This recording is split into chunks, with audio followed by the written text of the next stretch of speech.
Maya, can I ask you something a little uncomfortable? That depends entirely on how uncomfortable. What do you actually think about this? About teaching English through a podcast? Honestly, do you think it genuinely works? Honestly, I strongly believe it is one of the most effective ways to learn. In my opinion, hearing language used naturally and repeatedly in real conversations builds fluency far faster than any textbook ever could. But that is just my personal view. And did you notice what you just did? I expressed an opinion, naturally, with real phrases. Honestly, I strongly believe, in my opinion, that is just my personal view. 4 different ways to share a genuine thought. 4 phrases that made your opinion sound considered, confident, and completely natural. And most English learners at B1 and B2 level use exactly none of them. Because most learners default to one phrase, I think, every single time. I think this, I think that, I think everything. And while I think is perfectly correct, using it for every single opinion makes your English sound flat, repetitive, and far less advanced than you actually are. And today we are fixing that completely. Welcome to English Boost Zone. This is your daily English listening and learning practice for B1, B2, and C1 level learners. I am Jake. And I am Maya. Today we are going deep on one of the most essential conversation skills in the English language, how to express opinions naturally, confidently, and with real variety. Here is exactly what you are going to learn today. In Section 1, you are going to learn powerful phrases for expressing your own opinions that go far beyond I think. Phrases that make you sound genuinely fluent and genuinely thoughtful. In Section 2, you are going to learn how to agree and disagree politely and naturally, because real conversations are not just about stating your view, they are about responding to other people's views with confidence and grace. And in Section 3, you are going to learn how to defend your opinion when someone challenges it, how to hold your position calmly, respectfully, and persuasively in English. 3 sections, real phrases, real conversations. And by the end of this episode, expressing your opinion in English will feel as natural as thinking it. Stay with us through all 3 sections. Let us begin. Section 1. Expressing your own opinion. And let us start with something important. Expressing an opinion in English is not just about saying what you think. It is about how you say it. The phrases you choose around your opinion signal to the listener how confident you are, how open you are to other views, and how sophisticated your English really is. So let us build your opinion toolkit right now, starting with the most natural alternatives to I think. The first group is for sharing a personal view with confidence. When you genuinely believe something and you want to state it clearly, you use phrases like these. In my opinion, remote working is better for productivity. Personally, I feel that learning a language takes real daily commitment. From my perspective, kindness is the most important quality in a person. As far as I am concerned, consistency always beats talent. In my opinion, personally, I feel that. From my perspective, as far as I am concerned, these 4 phrases all do the same job as I think, but they each carry a slightly different weight. In my opinion is clear and direct. Personally, I feel that is warmer and more emotional. From my perspective suggests you are aware that others may see things differently. As far as I am concerned is the most confident and assertive of the 4. Choosing between them is not about grammar, it is about tone. And being able to choose the right tone for the right moment is exactly what advanced English sounds like. The second group is for sharing an opinion more softly, when you are not completely certain, when you want to leave room for other views, when the topic is sensitive or the relationship calls for more care. You soften your opinion with phrases like these. I tend to think that experience is a better teacher than education. I would say that honesty, even when it is hard, is always the right choice.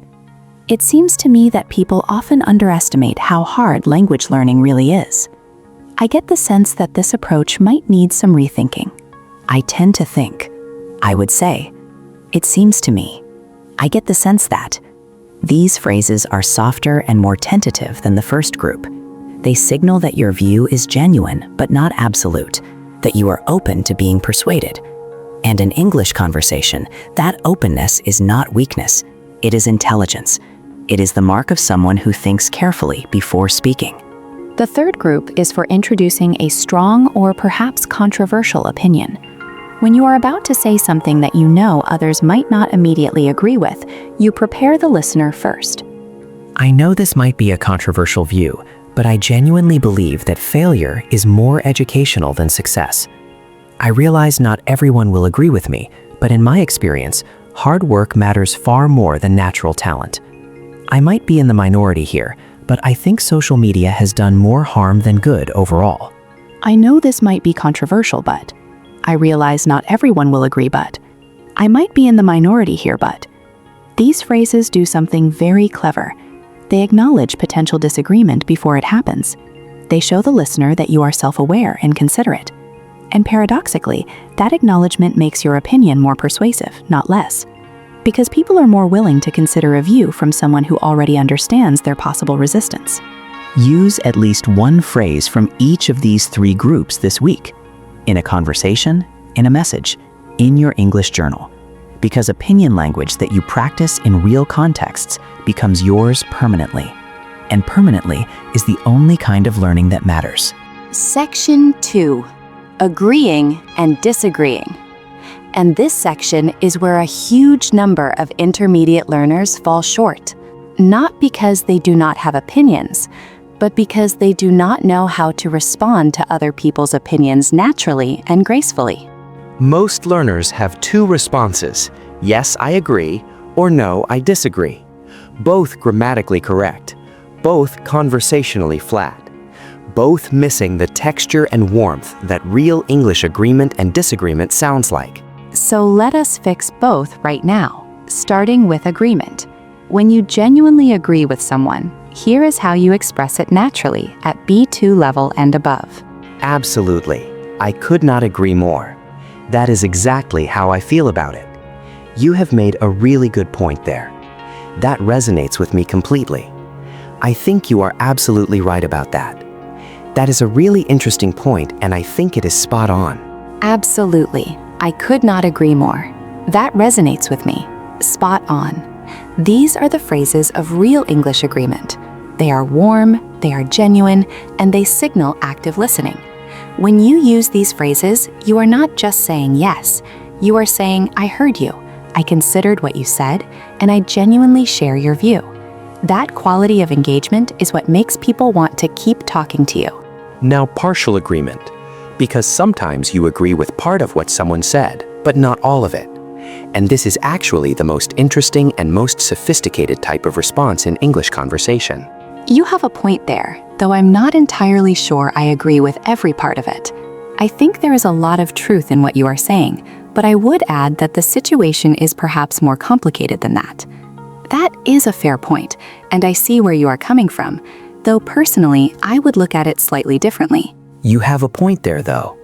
There is a lot of truth in that, but that is a fair point, and I see where you are coming from. These phrases acknowledge the other person's view genuinely before introducing your own reservation.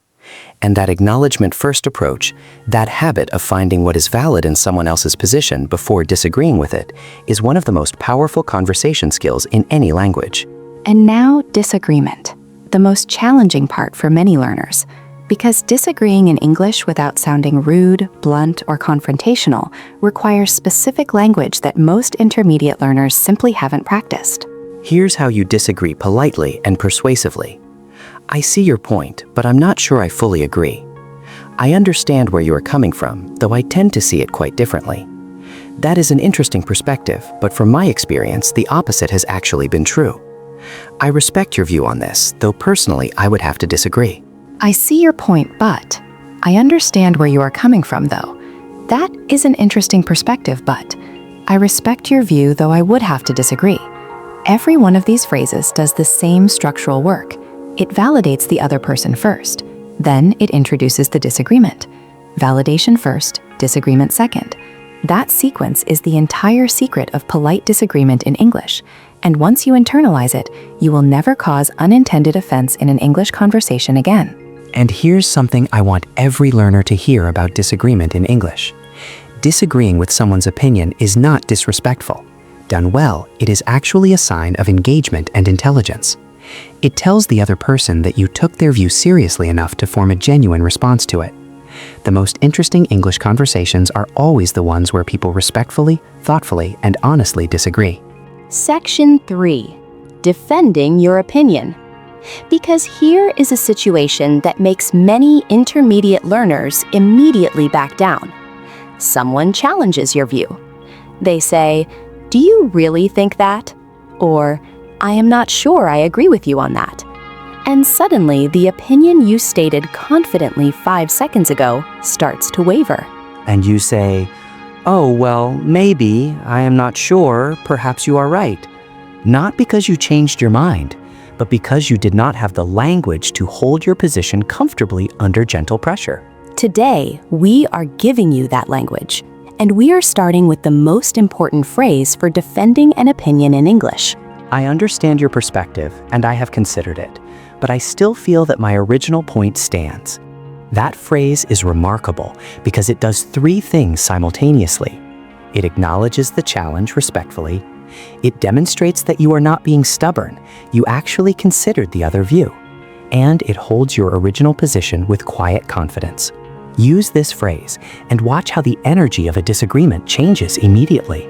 Other strong defense phrases. I appreciate you raising that point, but I think the evidence actually supports what I said. That is a valid counterpoint, though I think if you consider the broader picture, my position still holds. I hear what you are saying, and I respect it, but I genuinely believe I am right on this one. I appreciate you raising that. That is a valid counterpoint, though. I hear what you are saying, but I genuinely believe. These phrases defend without aggression, hold position without stubbornness, and acknowledge challenge without surrendering to it. That combination is the hallmark of a confident, sophisticated English speaker. And sometimes, after genuinely considering a challenge, you change your mind. And in English, being able to change your mind gracefully is just as important as being able to defend your position confidently. Actually, now that you put it that way, I think you have a point. I have to admit, that is a perspective I had not fully considered. You know what? I think you might be right. I'm going to have to rethink my position on that. Actually, now that you put it that way, I have to admit that is a perspective I had not considered. You know what? I think you might be right. These phrases change a position without losing dignity. They show intellectual honesty and genuine open-mindedness. And in English-speaking cultures, the willingness to genuinely reconsider a view when presented with good reasoning is not weakness. It is one of the most respected qualities a speaker can demonstrate. And here is what I want every learner listening right now to take away from today. Having an opinion is easy. Expressing it clearly, responding to others gracefully, and defending or reconsidering it with confidence, that is the real skill. That is the conversation skill that makes people want to talk to you, that makes people want to hear what you think, that makes people feel that a conversation with you is genuinely worthwhile. And you have all of that now. Every phrase from today is a tool, and tools only work when you pick them up and use them. Here is your challenge for this week. Have one opinion conversation in English, with a friend, with a language partner, in the comments of a video, anywhere. Use at least 3 phrases from today. 1 from Section 1 to express your view, 1 from Section 2 to respond to someone else's view, and 1 from Section 3 to either defend or gracefully reconsider your position. And drop your opinion in the comments below right now. Tell us, what do you think is the most important quality for learning English? Use one of today's phrases when you write it. We read every single comment and we genuinely want to know what you think. If today helped you, please subscribe to English Boost Zone, like this episode, and share it with one person who is learning English. Every single share helps this channel reach one more learner who needs exactly this. Next week, we are covering how to tell a story in English. Because once you can express your opinion and tell your story in this language, there is almost nothing you cannot communicate. And that, honestly, is what fluency feels like. Until then, form opinions, express them, defend them, and change them when the evidence is good enough. I'm Jake. I'm Maya, and this is English Boost Zone. See you next time.